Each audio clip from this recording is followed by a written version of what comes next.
challenges for Springfield schools, and city leaders know that can lead to a cycle of more poverty and future crime. So we looked at what the Springfield public school system and one landmark college in the city are doing to better the community. Education is key, not only for families, but for workforce development and employment opportunities. This fiscal year, the city invested 63.9% of its budget on the Springfield public school system. Still, the district, which is the second largest in the Commonwealth, faces setbacks due to its urban environment.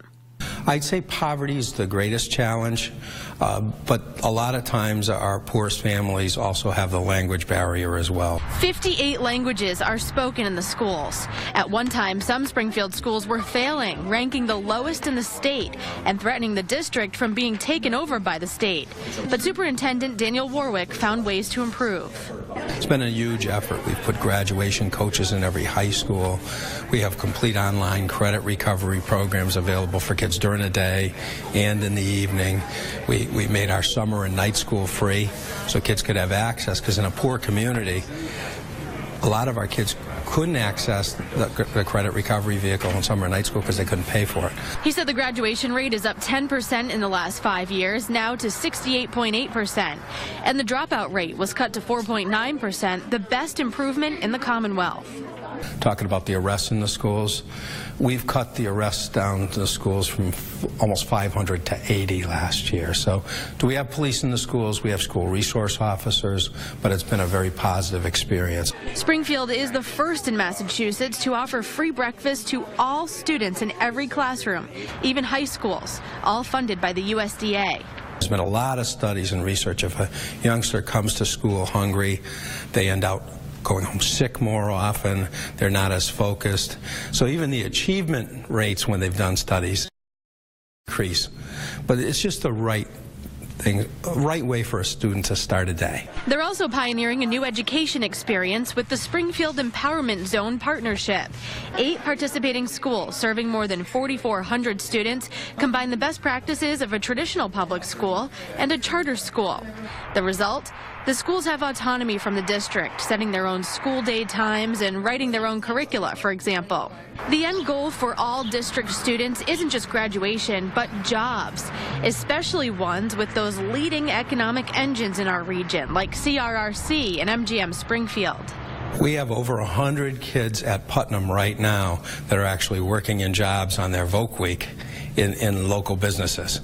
Some of them will work for those businesses right away. Some of them will work for the businesses and move through college also. But the success, our graduation rate at Putnam is over 96%. A bustling community within an urban environment, Springfield College has Springfield right in its name.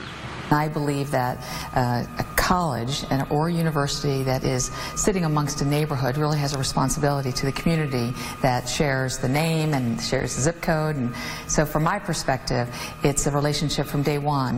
When Mayor Sarno came to my inauguration, we started talking about how we could be good partners. Springfield College's first woman president, Mary Beth Cooper, explained most students are from New England, but not from the city.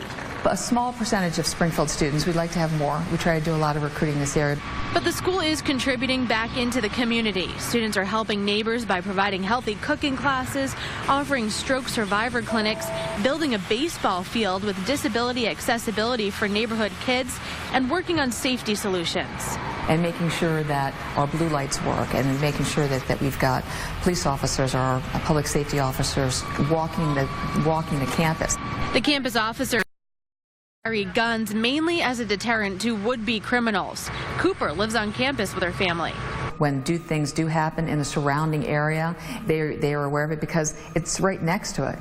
But part of, from my perspective, there's good neighbors that live right around us as well that are raising families. And so to say that it's a problem right around campus is unfair, because we've got individuals that are trying to raise families that want good lighting, and they want police protection as well.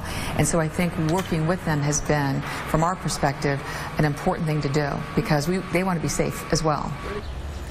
It's easy in our daily lives to pass through the city of Springfield and not really notice what's been going on. In this hour of 22 News in Focus, we hope you've learned how your tax money is being put to use for public safety, education, and future developments here, and why city and state leaders say they're hoping for a promising future for the city of Springfield.